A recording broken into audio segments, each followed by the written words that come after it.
네, 안녕하십니까. 강원국입니다.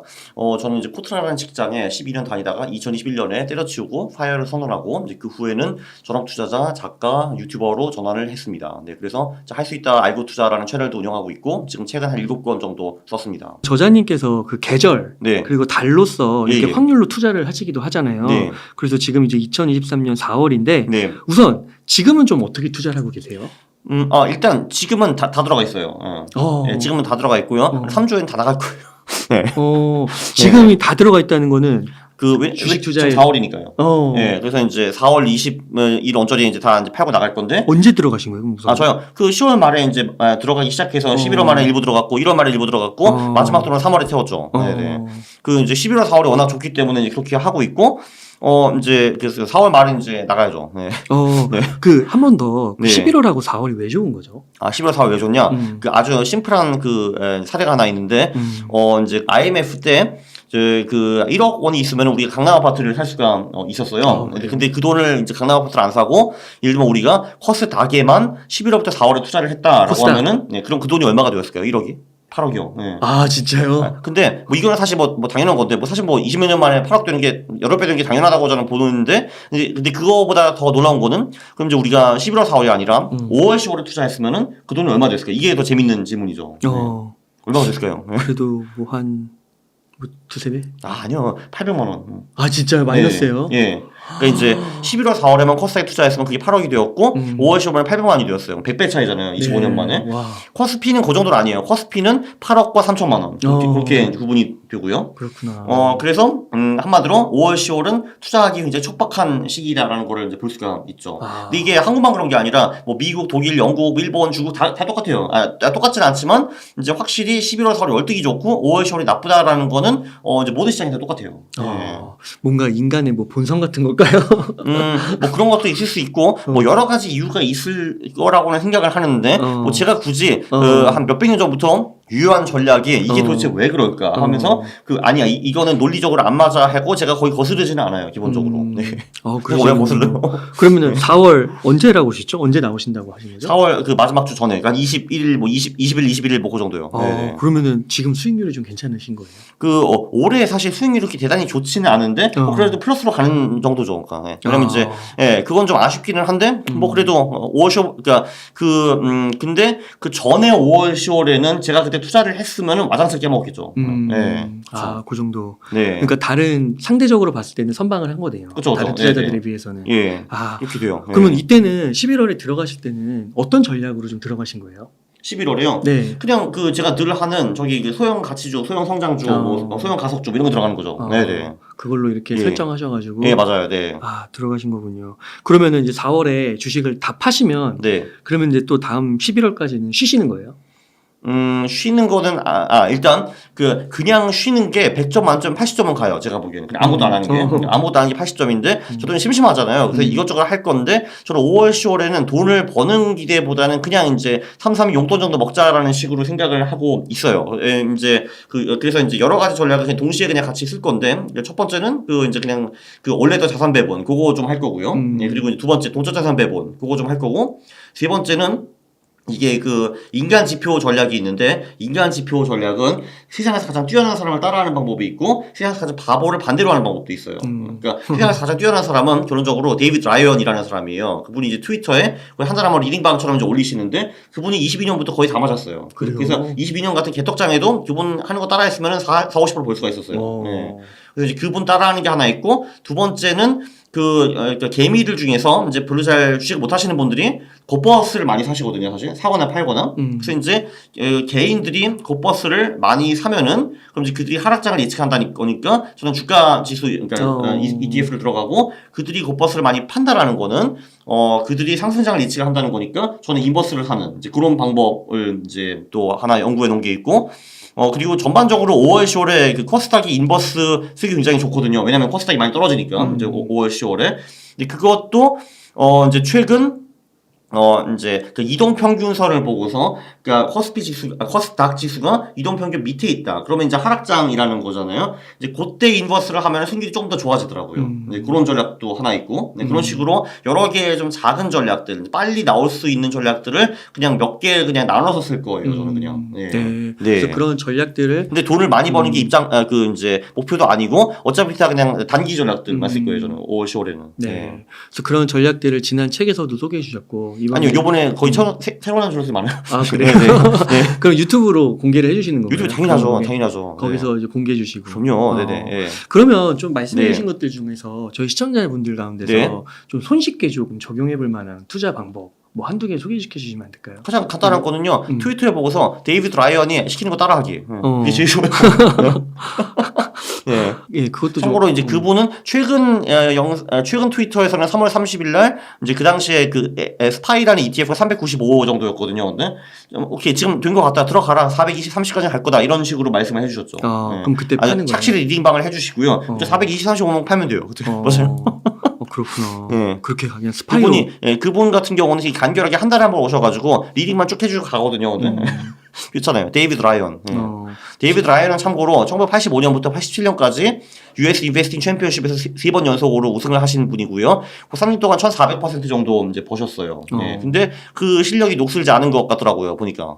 아주 잘 맞추십니다. 참 그 외국에는 참 그렇게까지도 막 진짜 디테일하게 리딩을 해주시는 분들이 있는 게 되게 신기한 별로 것 없어요. 같아요. 근데 그분이 지금 심심한 거 봐요. 그래서 하고 계시더라고요. 그렇구나. 그러니까 스파이면은 S&P 500인데 그걸로 그냥 이렇게 한다는 거잖아요. 맞아요. 그분이 주로 이제 스파이나 QQQ 얘기를 많이 하시고 이제 섹터 같은 경우는 그냥 좀 모호하게 던지세요. 이제 지금은 이제 석유 섹터 갈 것 같다, 에너지 섹터 주시긴 보라 이런 식으로 이제 말만 해주시고, 근데 이제 스파이와 QQQ는 되게 디테일한 지침을 주세요. 네. 네. 그게 가장 간단한 방법이죠. 그 투자자가 따라할 수 있는 방법 중에서. 그렇게 투자를 하시는 거군요. 네. 그 다음에 또 하나 좀 여쭤볼 게 네. 코인. 네, 코인. 코인. 네네. 네. 그 코인 같은 경우는 이제 기본적으로 이제 최고점 대비 70% 이상 빠지면 비트코인 기준으로 그러면은 좀 볼만 하는데, 근데 이게 최고점 대비 70% 떨어진다고 그때 딱 들어가면 안 돼요. 왜냐면은 그 후에 또 다시 반토막 되는 경우가 굉장히 많아요.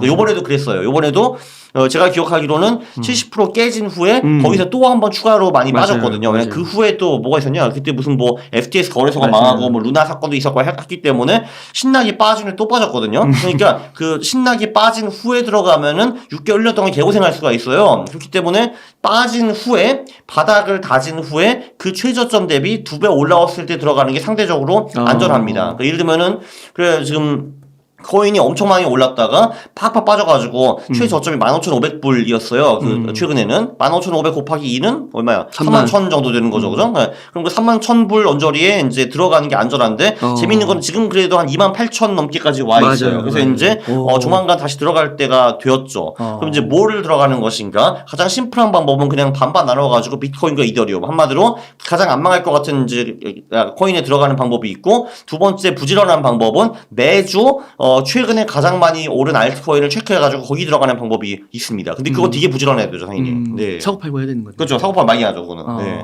저는 그냥 게으르니까 첫 번째 버전으로 갈 것 같아요. 반반으로 그냥. 네. 그러니까 이게 지금 기술적 분석인가요? 코인에 대한? 그렇죠. 제가 직접 만든 전략들이죠, 그거는. 네네. 근데 사실 코인이라는 게 볼 게 사실 가격과 거래량밖에 없어요. 코인 펀다멘탈적 이런 거 안 믿거든요. 네. 이런 건 안 믿고 그냥 가격 패턴 분석을 해가지고 과거에 이래 왔구나. 그러면은 그 이번에도 그럴 가능성이 꽤 있다라는 거를 이제 보는 거죠. 그리고 사실 이게 논리적으로 어느 정도 수긍이 될 수가 있잖아요. 왜냐면 이 코인이라는 것도 다 출렁출렁하는 자산인데, 그럼 이제 많이 빠졌어. 그러면 사람들은 상식적으로 야 많이 오르면 많이 빠졌으면 다시 올라가겠지 하는데, 근데 사람들이 생각하는 것처럼 많이 빠진 놈이 곧바로 다시 V 반등을 하는 경우는 사실 별로 없거든요. 이 투자 시장이라는 게 일단 한번 팍 떨어지면은 밑에서 빌빌빌빌 거리다가 이제 소위 그 이제 타점에서 빌빌거리다가 이렇게 이제 올라가는 경우가 많은데, 이때 들어가자는 거예요. 우리는 초기에. 그래서 한번 정리를 하면 최고점에서 70%가 빠지고 그때부터 이제 보기 시작하는 거죠. 보기 시작하고 그래서 거기서 사면 안 되고 그래서 사면 절대 안 되죠. 코인 같은 경우 더 빠지면 빠질 수도 있으니까 네. 실제로 막 알트는 막 99% 막 이렇게까지 빠지더라고요. 그렇죠. 제가 말하는 거는 무조건 비트코인으로만 기준으로 봐야 돼요. 왜냐면 알트코인 같은 경우는 70% 빠진 후에 거기서 또 90% 빠질 수 있어요. 당연히. 왜냐면 알트코인이라는 거는 네. 사실 진짜 코인들이 많잖아요. 사실. 그러니까 지금 코인이 23,000개가 넘거든요. 근데 23,000개 중에서 사실 이 인류에 필요한 코인이 몇 개가 있었어요. 그 중에 솔직히. 근데 22,000개 필요 없을 거아니에요. 우리 인류가 사실. 근데 그 코인들은 언제든지 그냥 빵원이 돼도 이제 아무런 이상이 없는 코인들이잖아요. 근데 이제 확실한 거는 그 비트코인과 이더리움은 오랫동안 살아남았고 뭐 그래도 어느 정도 가치가 유지가 되고 그리고 사람들이 뭔가 그게 가치가 있다고 생각을 하는 것 같으니까 뭐 그래도 얘네 둘은 그래도 이제 존재하지 않겠는가? 그 정도는 우리가 합리적으로 생각해 볼 수 있죠. 그러니까 네. 이게 이제 예를 들면 이제 1억이라고 하면 네. 1억에서 70% 빠지면 3천만 원이고 그죠. 네. 3천만 원 사면 안 되고 네. 이제 관찰을 하다가 네. 3천이 6천 되면 아니죠. 보통은 그 3천이 6천이 되는 게 아니라 3천에서 더 빠져요. 일반 한 1,800 이 정도까지. 1,800 빠지면은 그 1,800 곱하기 2, 3,600 그때 들어가라는 거죠. 그러니까 1,800에서 이렇게 더 이렇게 기다가 네. 이제 거기서 2배 정도 됐을 때 그죠. 네. 그러면은 3,600에서 들어가면 된다. 네. 그럼 실질적으로 많은 경우에는 그 70% 빠진 그 가격 언저리 들어가는 경우가 은근히 많아요. 네. 그렇군요. 그러니까 네. 이번에 이제 달러로 하면은 15,000불까지 빠졌고 지금 이제 28,000원이니까 3만 불에 거의 다 왔네요. 맞아요. 네.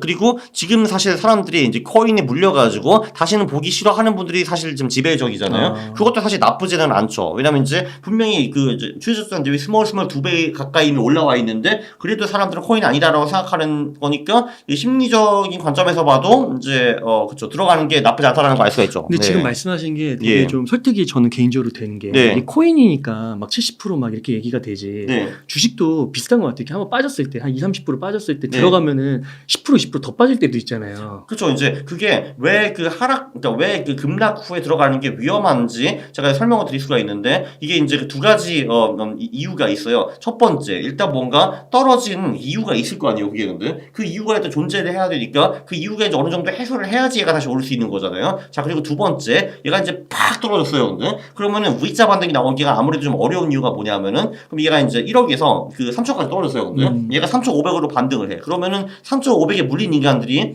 그 매물을 팍 내놓을 거 아니에요. 여기. 그럼 이제 다시 얘가 수급으로 들어가는 거고 어쨌든 얼추 영차가 4천까지 갔어요. 4천에 물린 사람들이 또 막 매물을 내놓을 거 아니에요, 그게. 그렇기 때문에 확 떨어진 놈이 급반등하기가 되게 어려운 거예요. 왜냐면 위에 물린 사람이 하도 많기 때문에. 그러니까 이거는 진짜 내가 이제 등산을 하는데 이제 내가 이제 아주 가파른 산을 올라가고 위에 산적대기에서 바위를 던진다고 보면 돼요, 그게. 그러니까 왜냐면 그 바위를 던지는 사람이 위에서 물린 사람들이죠. 네, 그렇죠. 근데 이제 거기서 네. 바닥 대비해서 한 2배 정도 올라오게 되면은 어떻게 보면은 이제 그 내려갈 때 막 산 사람들 그냥 싸다고 산 사람들이 다 빠져나가고 어느 정도는 빠져나간 상태에서 그렇죠. 이제 시간이 이제 어느 정도 흘렀으니까. 소위 위에서 물린 사람들이 눈물을 머금고 흘그흘그하면서 이미 나와가지고 소위 나한테 바위를 던지는 사람들의 수가 이제 일단 적어들고요. 그리고 시간이 흘렀으니까 그 코인이나 주식을 떨어뜨린 그 악재가 좀 더 이제 희석화가 되는 거죠. 이제 그것도 있는 거고. 그리고 이제 그래서 그리고 뭔가 오른다는 것도 그거를 대체할 만한 좋은 뉴스가 또 나타났다라는 거잖아요. 그러니까 그 좋은 뉴스가 그 악재를 희석하는 것도 있고 그리고 돌 던지는 사람들이 그 전에 이제 막 산적해가지고 돌을 던지려고 하는데 사람들 안 오네. 나 다리 아프다. 나 산적 포기하는 집에 가는 거죠. 그렇게 보면 돼요. 네. 그러네요. 진짜. 네. 그러니까 그 조정에 크게 두 개가 있다고 하잖아요. 가격 조정, 기간 조정. 네네네. 그러니까 기간 조정을 좀 얘기해 주시는 것 같네요. 네, 그렇죠. 그 한마디로 확 빠지면은 V자 반등이 오기보다는 밑에서 계속 이게 비실 거리다가 그다음 그렇게 올라가는 게 맞죠. 그러면 네네. 코로나 때는 V자 반등이었잖아요. 그거는 근데 지금 좀 예외적인 상황이었죠. 왜냐면 이제 사실 그때는 이제 그 정말 아주 기하급수적으로 많은 돈을 아주 빠른 시간에 이제 풀어버렸기 때문에 그거를 내가 임박은 거죠, 한마디로. 그렇죠. 네, 지금은 그렇죠. 막 그렇게는 하지 않으니까. 누가 코인 시장을 부양하기 위해서 돈을 중앙은행이 풀어주겠어요. 그게 말이 안 되잖아요. 맞네요. 그때는 뭐 그렇죠. 진짜 뭐 몇 배를 그냥 투하했다고 몇 년에 할 거를 그렇죠. 네. 그랬으니까. 근데 그거는 이제 억셉티브를 했죠. 왜냐면 이제 전 세계가 코로나로 이제 누워 있었기 때문에 이렇게 하다가 몇십억이면 굶어 죽겠다라고 생각하기 때문에 그거를 투입하는 데 대해서 반대한 사람이 사실 별로 없었죠. 근데 뭐 누가 가지고 이제 불안하니 야 여러분 우리 비트코인 시장을 불안합시다 하진 않을 거예요 당연히. 미쳐도 하겠죠 뭐라. 그러면은 강원국 작가님도 네. 이번에 뭐 4월엔 답하신다고 했는데 네네. 뭐 4월, 10월도 좋고 아니면 다음 뭐 11월, 4월도 좋고 네. 코인도 좀 들어가실 계획이 있으세요? 당연하죠. 그 3만 천 넘어가 더 들어가야죠. 제가 왜 제가 왜 말만 하겠어요. 당연히 들어가면 들어가야죠 당연히. 네. 그렇게 해서 가장 간단한 전략은 비트코인, 이더리움 50대 50으로. 네, 그게 이제 이건 과거 데이터긴 한데 그렇게 70% 떨어진 후에 2배 올라간 그 시점에 들어가도 그 후에 비트코인과 이더리움이 10배 오른 사례가 되게 여러 번 있어요. 진짜요? 네네. 그러니까 그 후에 들어간데도 불구하고. 와, 그럼 이제 야 말이 되냐? 그럼 3만 불이 30만 불 된다는 거야? 야 why not? 네, 그렇죠. 네. 지금 뭐 5억, 10억 얘기하시는 분들도 있는데요. 그러니까. 네. 그럼 거의 뭐 20배. 왜냐면 사실 이게 제가 기억하기로는 그 2017년에 얘가 처음으로 한 2, 3천까지 갔거든요. 근데 솔직히 그 5년 전에 2012년에 비트코인이 몇 천만 원 된다고 누가 예측을 했겠어요, 사실은. 네. 아니 이게 투자 시장에는 불가능한 건 없어요, 기본적으로. 그렇죠. 불가능한 건 예, 없어요. 뭐 2차 전지도 뭐 2019년 뭐 때부터 10배 그래, 오르고 누가 10배씩 누가 알았어요, 지금 사실은. 더 오르고 예. 있는데요. 그렇죠. LNF도 지난번 얼핏 보니까 한 30배 올랐더라고요. 네. 지금은 좀 홍보 좀 한다고 한 것 같네. 예. 지금도 뭐 며칠 그렇게 하지만 잘 올랐어요. 요즘 몰랐나요? 네, 예. 최근도 잘 올랐어요. 그렇죠. 그리고 뭐 금양이라든지 뭐 어디야 저기 어디야 지금 에코프로. 에코프로비죠. 네, 그죠. 그거 많이 올랐잖아요. 네, 에코프로 몇 개월에 한 400% 오르고 뭐. 그렇죠, 그렇죠. 그래서 야 비트코인 3억이 말이 되는가? 뭐 안 되게 보이죠. 사실 뭐 그렇죠. 3천도 원래 말이 안 되는 거였는데. 그러니까 몰빵만 하지 말고 네. 여러 가지 자산 나눠가지고 그쵸, 감당할 그쵸. 수 있는 범위에서 들어가면. 맞다. 중요한 거는 그래서 그러면은 2배가 된 31,000불에 내가 전 재산을 비트코인 몰빵하게 당연히 안 하지. 내가 미쳤나? 자산의 일부를 하고 그 일부로 재미를 보려고 노력하겠죠, 당연히. 그렇습니다. 네. 그렇게 하시는 거군요. 네, 그러면 좋습니다. 그러면은 뭐 한 1억 원 정도 있다고 하시면 네. 뭐 이제 다음 뭐 11월, 4월도 좋고 어떻게 좀 현금하고 주식 투자하고 뭐 비트코인하고 다른 대안 자산하고 어떻게 투자를 좀 하시겠어요? 4월 말부터 저는 1억이 문제가 아니라 그거보다 훨씬 더 많이 돈을 관리를 해야 되는데 조금 전에 말씀드린 것처럼 이제 그 3만 천이 넘어가면 비트코인을 사고 그리고 이제 제가 조금 전에 말씀드린 단기 전략들이 몇 개를 그냥 활용할 거예요. 그냥 5월, 10월에는. 네. 그거는 현금을 어느 정도 갖고 있어야 되잖아요. 현금 당연히 어느 정도 있고요. 그럼 몇 대 몇 물론. 정도로 그럼 투자하는 거 하고? 그거 아직 안 정했어요, 제가. 네. 조만간 정할 거예요. 근데 아직 네. 뭐 11월, 4월은 아니니까 현금 비중이 그래도 꽤 높겠네요. 그러니까 지금은 현금 비중 거의 없죠. 지금은 다 들어가 없고, 있죠. 그러니까 그 4월부터 이제 오니까. 네. 그러니까 이제 이게 그렇거든요. 뭐 예를 들면은 그러니까 예를 들면 뭐 제가 조금 전에 전략을 4-5개 정도 알려드린 것 같은데 네. 만약에 제가 그 4-5개의 자산을 똑같이 배분한다라고 치면은 그럼 이제 20-20-20-20-20이잖아요. 네. 근데 이거 5개 중에서 필연적으로 현금에 있는 전략들이 몇 개가 있어요. 예를 들면은 데이비드 라이언이 말한 거예요. 야 가가지고 420을 팔아. 그럼 제가 팔았거든요. 그럼 20%가 현금이 된 거잖아요. 그럼 저는 기다려야 돼요. 우리 라이언 선생님 들어오실 때까지. 그럼 이제 한 2달 후에 와가지고 야 지금 또 들어가도 될 것 같아 하잖아요. 그때 들어갈 거 아니에요. 그럼 그 2달 동안에는 그 20%가 저 현금으로 놀려 있겠죠. 그거는 예를 들면은 조금 전에 말씀드린 뭐 곧버스 전략 이런 것도 마찬가지예요. 그런 것도 이제 안 들어가 쉬는 타이밍이 분명히 나올 것 같고 동적자산 배분도 지금 이제 최근에 장이 안 좋아가지고 현금으로 들어가세요 하면은 그게 현금이 될 거예요. 그래가지고 제가 5월, 10월에 현금 비중 정확히 얼마가 될지는 제가 가늠할 수가 없어요. 아직은. 네. 우리 데이비드 라이언 선생님이 언제 뭐라고 할지 모르잖아요. 그러니까. 네.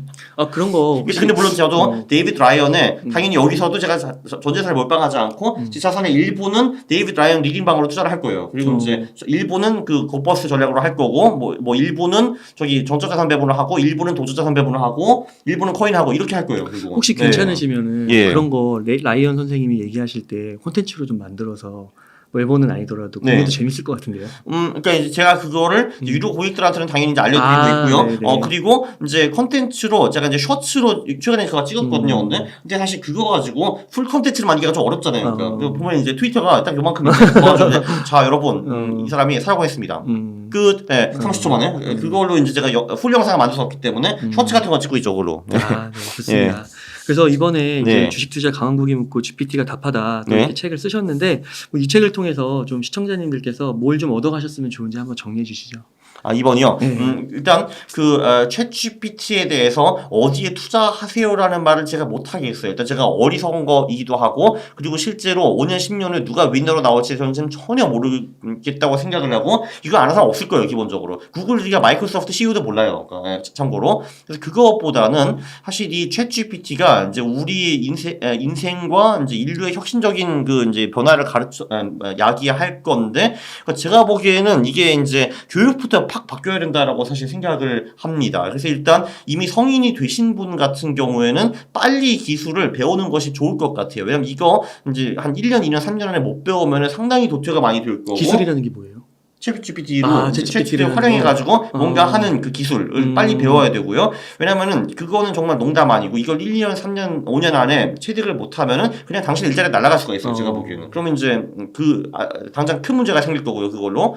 그리고 이제 그러니까 그 애들 교육의 패러다임도 이제 완전히 바뀌어야겠다고 생각을 하기는 했어요. 지금까지는 학교에서 이제 선생이 질문을 하고 애들이 답변하는 식으로 돼 있는데 이제 답변하는 사람이 별로 필요가 없어졌거든요. 이게. 그러니까 이제 답변은 어차피 기계가 나보다 훨씬 더 잘해줄 거기 때문에 이제 어떻게 하면은 애의 창의성을 키우고 호기심을 키워가지고 질문을 잘하게 만드는지 이쪽으로 교육 패러다임이 많이 바뀌어야 될 것 같은데 뭐 저도 어리석어가지고 그거 구체적으로 어떻게 해야 할지는 저도 잘 모르겠습니다. 네. 또 확실한 거는 굉장히 대단한 변화가 올 것이고 그 변화에 대해서 우리는 빨리 적응하지 않으면은 당장 내 일자리가 날아갈 것이다라고 저는 생각하고 있습니다.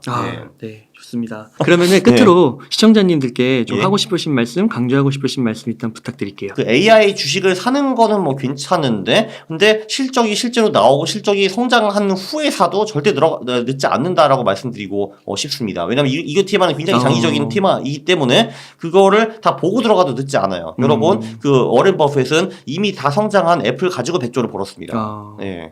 그러네요. 그 코인이나 이런 거는 사실 그 내재 가치 이런 거 따지기가 어렵잖아요. 코인은 뭐 내재 가치는 저는 뭐 거의 없다고 보고요. 근데 아까 네. 그 근데 바닥에서 2배 오른 것도 확인하는 거네요. 그렇죠. 근데 확실한 거는 비트코인이라는 게 10년 이상 살아남았고 저는 이거 계속 살아남을 것 같기는 하거든요. 근데 무슨 이유인지는 모르겠지만 그러니까 확 떨어졌을 때 그때 들어가는 게 아니고 찐 바닥을 형성한 후에 2배 올랐을 때 들어가도 코인 같은 경우는 늦지 않습니다. 워낙 변동성이 크니까요. 네.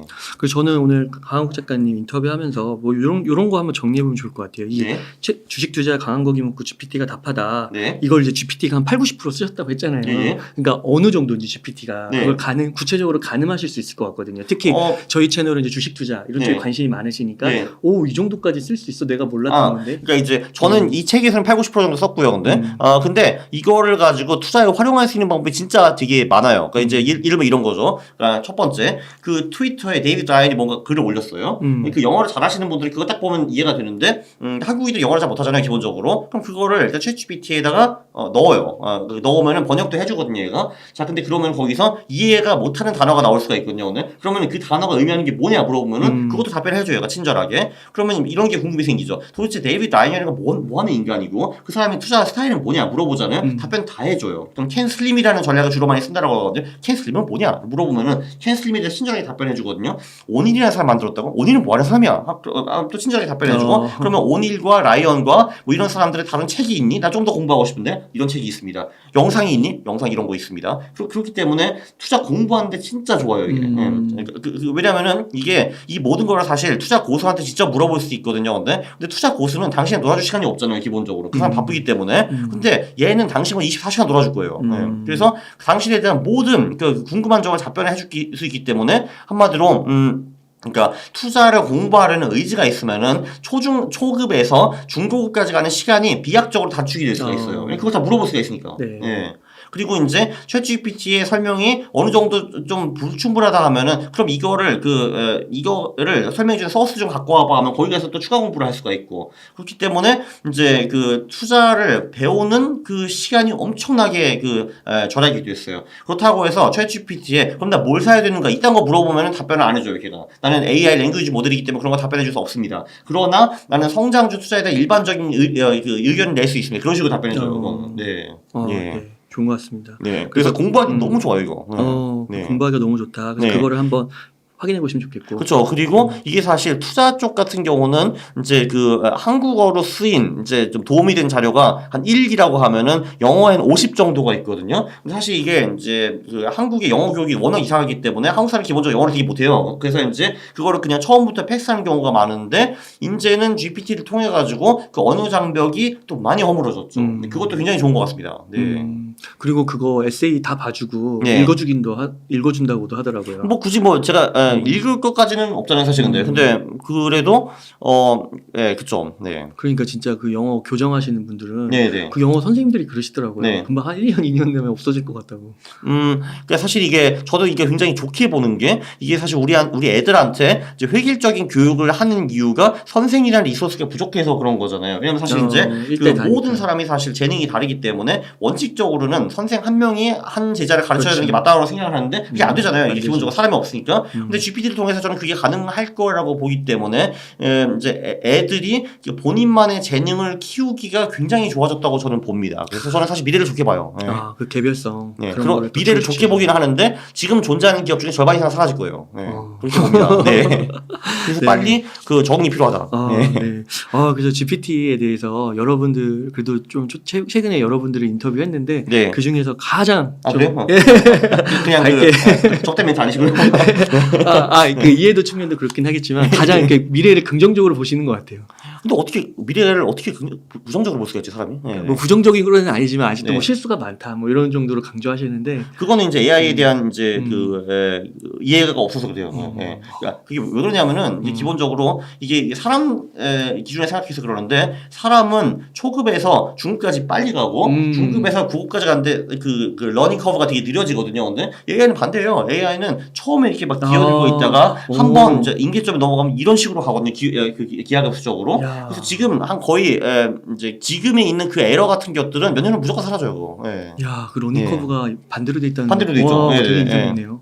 그거를 제가 언제 알게 됐냐? 알파고 보면서. 왜냐면은 제가 이제 그 체스 컴퓨터, 바둑 컴퓨터 이런 거에 대해서 진짜 몇십 년 전부터 알고 있거든요. 진짜 얘네들은 처음 20-30년 동안 성과는 게 아무것도 없거든요. 근데 아무것도 없다가 이제 그 소위 초급 레벨에서 조금씩 올라오기 시작했다가 이제 아마추어 이제 유단자 레벨에 간 후에 그 한 방에 프로 레벨의 수준을 넘어선 다음에 또 1년 만에 이제 신 레벨로 가버렸죠. 그거 뭐라고 하던 싱귤레리티인가? 네, 그죠. 인기점. 인기점 그거. 네. 물론 이제 알파고가 인기점을 도달했다는 건 아닌데 이제 바둑의 레벨에서는 이제 인간의 그 수준을 아득하게 뛰어넘었죠. 그렇군요. 네. 그거 아무튼 다시 한번 이렇게 강한국 작가님 인터뷰하면서 주식 투자도 주식 투자지만 제 GPT 요거 다시 한번 주목해야 되고 빨리 익혀야겠다 이런 생각을 하게 되네요. 네, 그렇습니다. 이 책은 이제 말 그대로 챗GPT가 주로 많이 썼고요. 한 80-90% 정도 썼고 사실 이제 제가 그 챗GPT를 갖고 놀다가 보니까 당연히 저도 투자자니까 투자에 대한 관심이 많았죠. 그래서 이것저것 물어보기 시작했죠. 그러니까 처음 질문은 야 주식으로 돈을 어떻게 버니? 라고 이제 물어봤는데 답변이 나온 게 싸게 사서 비싸게 팔아라가 첫 번째 답변이었고 두 번째는 뭐 배당을 뭐 재투자하라 뭐 세 번째는 뭐 매크로 환경을 잘 따져라 뭐 등등 해가지고 답변을 몇 개 쫙 주더라고요. 그래서 이제 그래 그럼 어떻게 싸게 살고 비싸게 파니? 라고 물어보니까 첫 번째 뭐 그 가치 투자라는 게 있고 뭐 두 번째는 뭐 모멘텀 투자도 있고 세 번째는 성장주 투자도 있고 뭐 네 번째는 뭐 마켓 사이클을 활용하는 투자도 있고 이렇게 몇 개 나열을 해주더라고요. 그래? 네가 가치 투자 알아? 하면서 이제 질문을 막 하기 시작했는데 하다 보니까 되게 잘하더라고요. 얘가 근데 그래가지고 그래 그냥 한번 뽑자 해가지고 그냥 질문을 그냥 왕창 하고 그럼 이제 답변이 나와가지고 초고를 한 4시간 정도에 작성한 거 같아요. 4시간 만에 만들고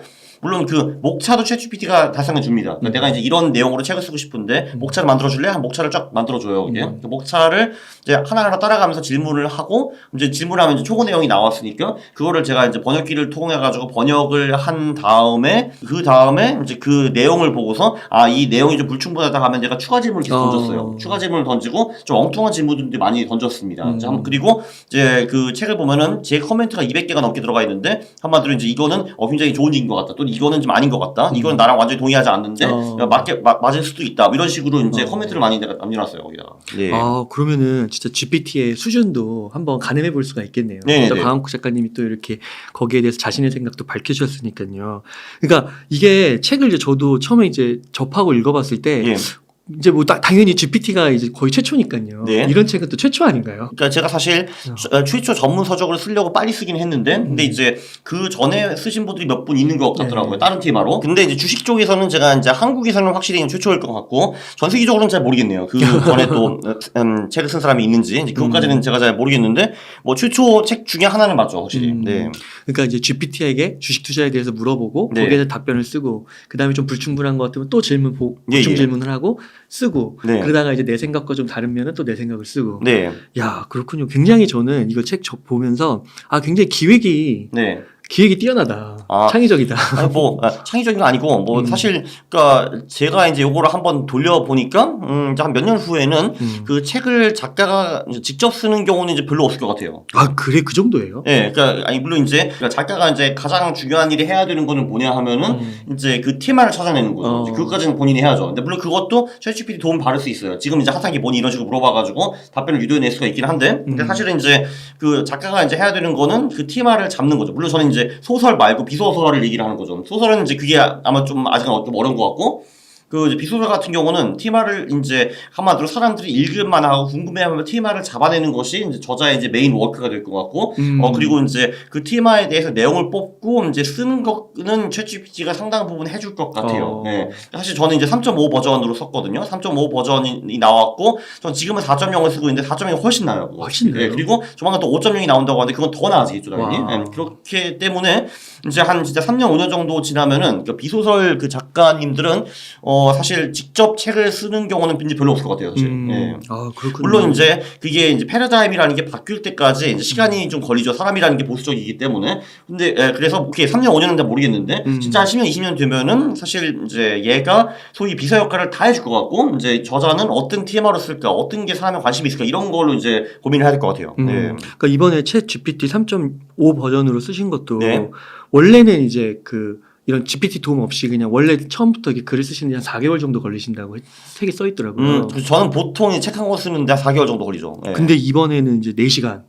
초보가 4시간이고 이제 번역까지 하고 이제 이것저것 갖다 붙이고 이제 플러스 챗GPT 같은 경우는 그 당시는 이제 실시간 연동이 안 되어 있기 때문에 제가 필요한 도표나 이런 거는 직접 또 어디서 찾아가지고 갖다 붙인 것도 있죠. 그게 다 합쳐서 2주 걸렸죠. 네. 2주. 네. 와, 그래도 이게 엄청난 생산성 향상인데요. 네, 제가 사실 이제 제 목표가 100권의 책을 쓰는 거였거든요. 왜냐면 이제 지금 벌써 7권을 썼기 때문에 제 인생 목표 10권이라 하는 건 좀 웃기잖아요. 그럼 내가 이제 인생에서 2권 쓰고 이제 끝나는 거예요? 그게 아니기 때문에 그건 전혀 도전적이지 않기 때문에 100권으로 제가 맞춰놨는데 저도 사실 생각을 했죠. 내가 분기 한 권 쓰면 25년 걸리겠네 라고 생각을 했는데 얘로 하면은 분기에 한 권 이상 쓸 수 있겠네 해가지고 오케이 가능하겠다 하고 생각을 하게 됐죠 이제. 네.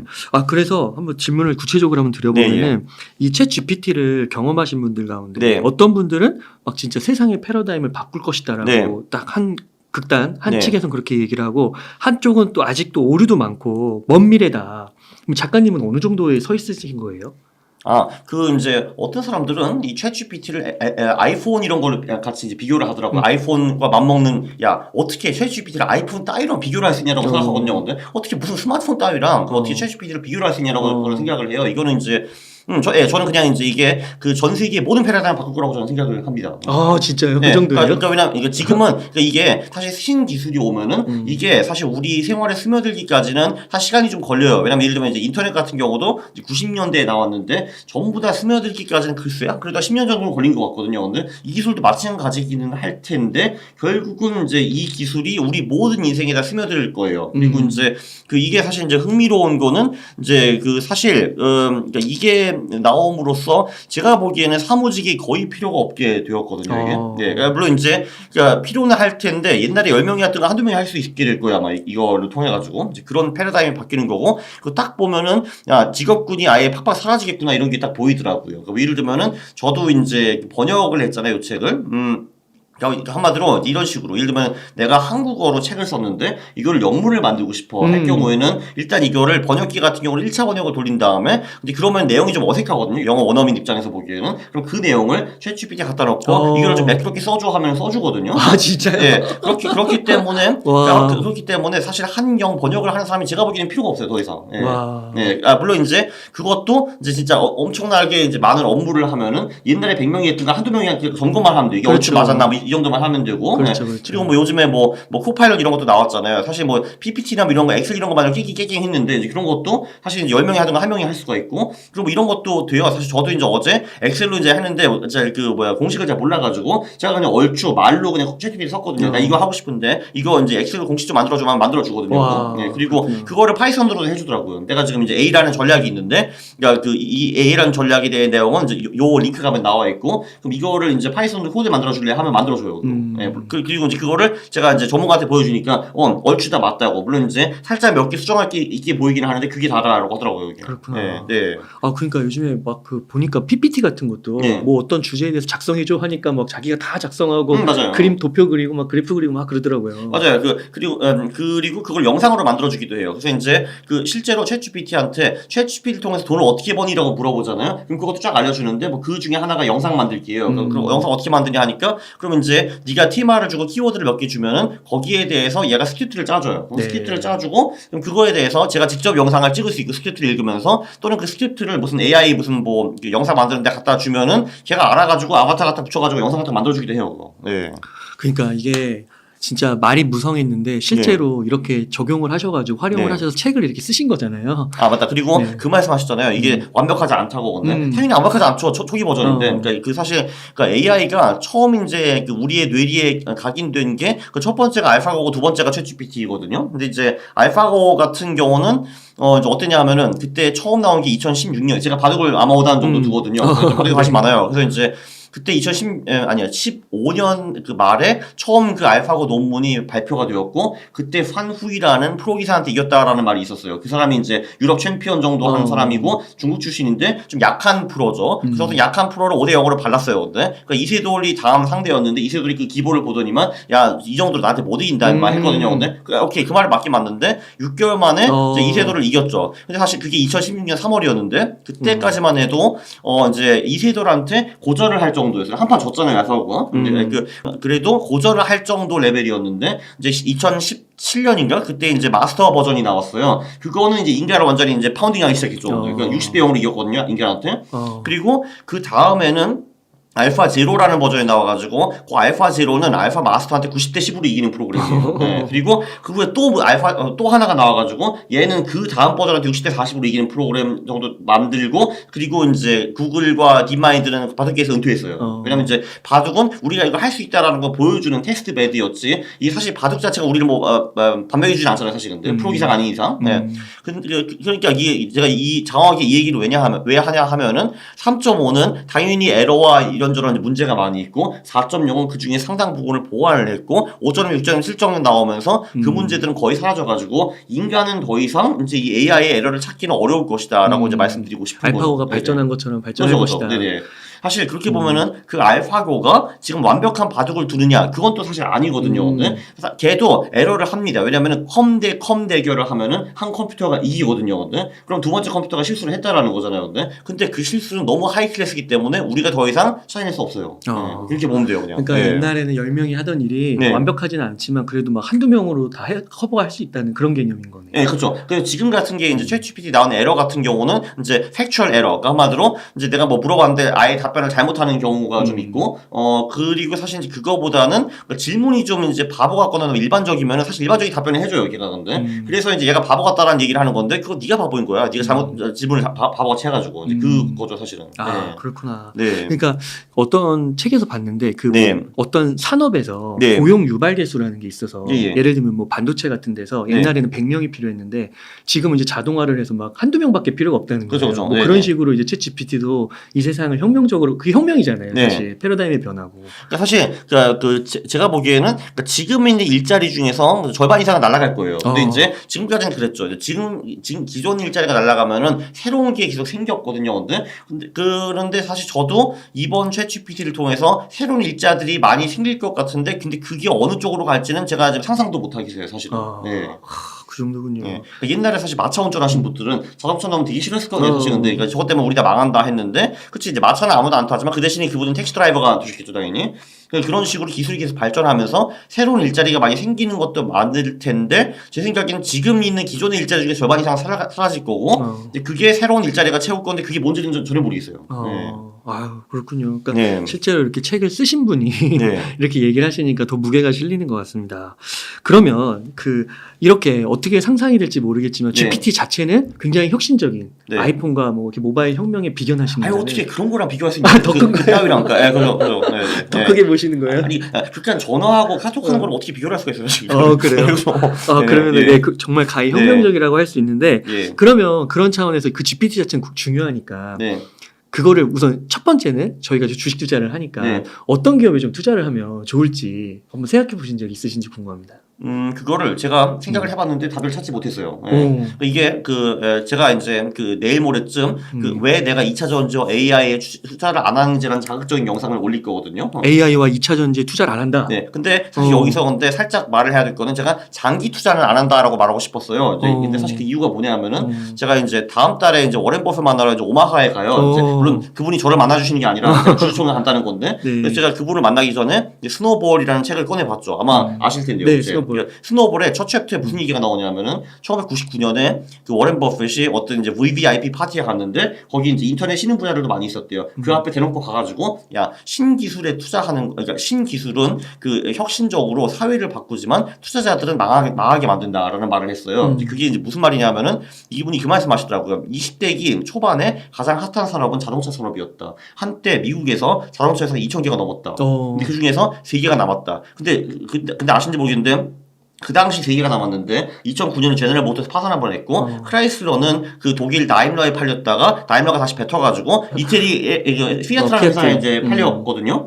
예, 그러니까 지금 진짜 그 2,000개 미국 자동차 기업 중에서 포드 하나만 얼추 남아 있어요, 사실. 네. 그리고 이제 그 말도 하더라고요. 이제 20세기에 또 초반에 가장 핫한 발명 중에 하나는 비행기였다. 그래서 항공사가 있었는데, 근데 그 항공사라는 게 그때부터 지금까지 100년 동안에 단 한 푼도 벌지 못했다. 그러니까 항공사 산업을 보면은 그러니까 총 100년 넘게 적자였다라는 거거든요. 그래서 내가 만약에 타임머신이 있으면은 내가 100년 전에 들어가가지고 그 라이트 형제를 비행기에서 끌어내어가지고 총살하겠다라는 말까지 했어요. 그러니까 한마디로 이게 이제 그 말을 이제 왜 했냐면은 야 그 비행기랑 자동차 그리고 니네들이 한 인터넷이 사회를 많이 발전하는 건 발전시키고 혁신하는 걸 막기는 맞는데 니네 기업에 투자한 사람들 망했다고 그렇게 이제 말을 했거든요. 그래서 이제 물론 AI 기업에 투자하는 사람들이 다 망한다는 거는 이제 아니고요. 그러나 일단 초창기이기 때문에 굉장히 많은 기업들이 나타날 것이고 한 10년 후면 그 중에서 90% 이상이 정리가 되고 결국은 몇 개 플레이어들이 남을 건데 그 플레이어들이 누굴지는 저는 지금 상상도 못하고 전망도 못하겠습니다. 그걸 전망을 하실 수 있다라는 분이 주장은 많이 하시는데 그분도 못해요 사실. 네. 그래 오케이 그럼 우리는 2차 전지와 AI 뭐 이런 데 투자를 하지 말라는 것인가? 그건 아니고요. 그러나 그냥 얘가 전망이 좋아 보여가지고 얘를 가지고 10년 20년 동안 보유할래라는 투자는 상당히 위험하다라는 거죠. 왜냐하면 그 1,000개 기업 중에서 내가 산 요 기업이 그 한두 개에 못 들어갈 가능성이 훨씬 더 높거든요. 자, 그럼 이제 어떻게 투자를 해야 되는 것인가? 실제로 어닝이 나오고 그 어닝이 폭발적으로 성장한 후에 들어가도 늦지 않습니다. 이런 기업들. 정해진 다음에. 네, 그렇죠. 정해진 다음에. 자, 그래서 그 워렌 버핏이 그때 99년 인터넷 기업을 대놓고 깠잖아요. 근데 깐 후에 2000년에 나스닥 버블이 꺼져가지고 2002, 3년까지 80% 이상 빠졌어요. 지수가 그것도. 그러니까 지수가 80% 빠졌고 진짜 그 당시 있는 인터넷 기업 중에서 반 이상은 망했어요. 그냥 파산했거든요. 자, 근데 그러면은 워렌 버핏이 기술주 투자를 안 했는가? 그때는 안 했는데 잠자코 살펴본 다음에 실제로 윈너가 나온 후에 투자를 했어요. 애플이라든지 아마존이라든지 이런 기업들. 그 아신지 모르겠는데 워렌 버핏이 애플 주식으로 100조를 벌었습니다. 100조 원. 네네. 그렇게 늦게 들어갔는데도요? 그렇죠. 그렇게 들어간데도 불구하고 한마디로 그러니까 실제로 이 기업들이 말만 하는 게 아니라 실제로 어닝이 나오고 그 어닝이 심지어 시작한 후에 들어가도 늦지 않습니다. 이런 팀하는요. 왜냐면은 AI 이런 게 시장을 바꿀 거는 확실히 맞거든요. 그거는 저는 100% 확신을 하는데 근데 이제 바꾸면서 거기서 여기 윈너들이 나올 거고 윈너들이라는 건 돈을 버는 기업들이잖아요. 근데 그래서 돈을 벌기 시작한 윈너에 들어가도 늦지 않는다라는 거예요. 네. 아, 그렇게 하시는군요. 네, 그게 중요한 것 같아요. 네. 그러니까 이게 산업의 성장과 개별 기업의 성장 그건 완전히 다른 거예요. 다른 걸로 볼 수 있다. 그렇죠. 주식과 산업은 완전히 다른 거예요. 그러면 인공지능 분야로 좀 들어가서 네. 그래도 좀 만약에 AI 요즘에 AI에 주목을 했을 때 어떤 기업에 투자해야 되냐 이런 질문을 던졌을 때 많이들 얘기하시는 게 MS, 엔비디아, 구글 이런 건 좀 그래도 실적이 찍히는 기업도 아닌가요? 그렇죠. 이제 저도 사실 그렇게 생각해가지고 저도 그 이상 애드업 할 건 없어요, 사실 근데. 그 정도. 그 이상 제가 추가할 게 없어요. 네, 맞아요. 근데 막 그런 스타트업이나 초기 막 매출 안 나오고 재무제표 봤을 때 뭐 아직 마이너스고 이런 데는 그게 제일 위험한 거죠. 거기 위험한 거고. 네네. 예. 그러면 이제 2차 전지 쪽에서도 잘 분별을 하면 되겠네요. 그 섹터 안에서. 맞아요. 매출이 2차 전지 찍히고. 같은 경우는 실제로 실적이 찍히고 그리고 실적이 급성장하는 기업들이 상당히 많이 있거든요. 이제 거기서 조금 더 금상첨화를 한다고 하면은 이제 사실 그 저는 개별주를 안 하기 때문에 저는 그 기업들을 분석하고 차트 보기 귀찮아가지고 어차피 안 살 것 같아요. 근데 이제 여러분들은 다르잖아요. 여러분들은 하실 거 아니에요. 근데 자 그러면은 여기서 중요한 건 이거예요. 그 개별주를 가장 잘하는 사람들은 어떤 방식으로 투자를 하는가 이거를 배워야 되는 거거든요. 그 사람들은 오닐, 라이언, 미너비니예요. 그 세 명이거든요. 보면은 오닐과 미너비니는 친절하게 책도 쓰셨고 한국어로 번역이 돼 나와 있거든요. 그 책을 읽고 그대로 하세요. 그러니까 그게 이제 맞는 거고 그럼 그들은 거기서 무엇을 주장하는가? 조금 전에 제가 말했던 매출액과 순이익이 급성장하는 기업들을 위주로 사고 그리고 걔네들도 차트가 좋을 때 차트가 좋다는 건 무엇을 의미하는 것인가? 최근에 많이 달리고 올라왔는데 그 후에 한 달에서 석 달 정도 쉬고 다시 돌파할 때 그때 들어가라는 거죠. 이제 그거를 따라하면은 성공할 확률이 비약적으로 높아집니다. 네, 그렇죠. 저는 안 할 거예요. 저는 그 차트를 보고 개별주 분석하는 게 귀찮고 싫으니까. 네네. 그리고 네. 그 몇몇 같이 투자하시는 분들이 최근에 오셔가지고 네네네. 여쭤보니까 어떤 기업을 이제 정말 잘 선별해서 선택하잖아요. 네. 그러면 진짜 거기 매일매일 거기에 애널리스트 한 분하고 두 분이 붙어가지고요. 네. 모든 뉴스랑 그걸 다 정리한다는 거예요. 네. 그 정도까지 해야 그 기업이 정말 미래에 아까 말씀하신 대로 진짜 기업이 어떻게 될지 모르잖아요. 네. 개별주를 투자를 했을 때 예.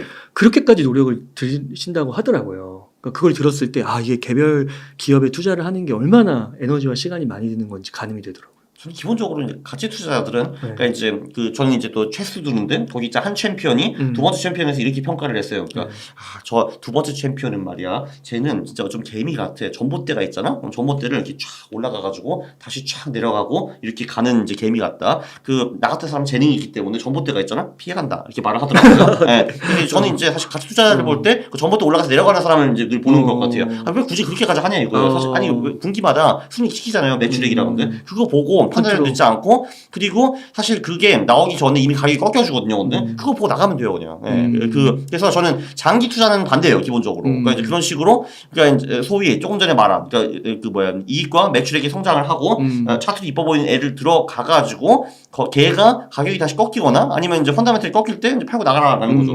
네. 근데 그거는 숫자도 시키기 때문에 굳이 뭐 그 기업 뉴스를 분석하고 뭐 그 5,000페이지 읽고 이런 거 할 필요 없다는 거죠, 저는. 네. 그래서 지금 말씀하신 게 이제 그 퀀트 툴에 있어가지고 지난번에 보여주신 아니 요거는 기술적 투자 입장에서 말하는 건데 이제 퀀트 투자는 기술적 투자자들이 노력 많이 하네 하고 기술적 투자는 가치 투자자들이 그 전부터 올라가서 내려오는 개미처럼 보이는 거죠. 네. 그래서 근데 지금 말씀해주신 거 그 퀀트 툴 소프트웨어에서도 설정이 다 가능한 거죠? 안 돼요. 네. 안 돼요? 네. 그래서 저는 제가 말했잖아요. 저는 그런 거 안 할 거라고. 2차 전지랑 AI 안 살 거라고요. 네. 저는 어차피 딴 걸로 돈 벌면 되는 거거든요. 근데 아니 이제 그 퀀트로 해서 그 종목 가운데서 영업이익률 성장하고 그건 당연히 되죠. 그렇죠. 되죠. 그렇게 하셔가지고 그거 딱 돌려서 뽑아서 20-30개 뽑아가지고 투자하신다는 거잖아요. 맞아요. 네. 근데 이제 그 지금은 제가 그런 기업들을 뽑아보면은 그 AI나 2차 전지 안 잡히거든요. 아직은. 아직은 그 레이더에 잡히지 않아요. 네. 그래서 지금 그쪽에 투자를 하지 않고 있는데 물론 이제 시간이 흘러가지고 그런 기업들이 잡히면 저는 기계적으로 2차 전지 기업들을 사게 되겠죠. 네. 네. 그래서 그렇게 편한 방법이 있는데. 네. 근데 이제 이게 퀀트 방법이 있고 그 개별적 분석 방법이 있는데 이 두 개는 또 완전히 다른 거예요. 네. 그래서 저는 이제 조금 전에 그 이제 차트 보고 많이 올라갔던 놈 횡보할 때 다시 재돌파할 때 살아나는 거는 그건 기술적 투자 개별주 입장에서 말하는 거고요. 퀀트는 그런 것도 보지도 않고 그냥 딱 숫자만 보고 얘가 지금 이제 2,000개 기업 중에서 성장이 가장 뛰어난 20개 기업에 들어가네. 그럼 이제 기계적으로 사는 거고 아니면 안 사는 거죠, 그냥. 네. 네, 좋습니다. 네, 오늘 이렇게 긴 시간 동안 인터뷰 감사드리고 그럼 오늘 인터뷰 한 이 정도에서 마무리하도록 알겠습니다. 네. 하겠습니다. 이렇게 해서 주식투자 강원국이 묻고 GPT가 답하다의 강원국 저자님을 모시고 이야기를 나눠봤습니다. 긴 시간 동안 유익한 인사이트 많이 나눠주셔서 감사의 말씀드립니다. 오늘 고생 많으셨습니다. 감사합니다.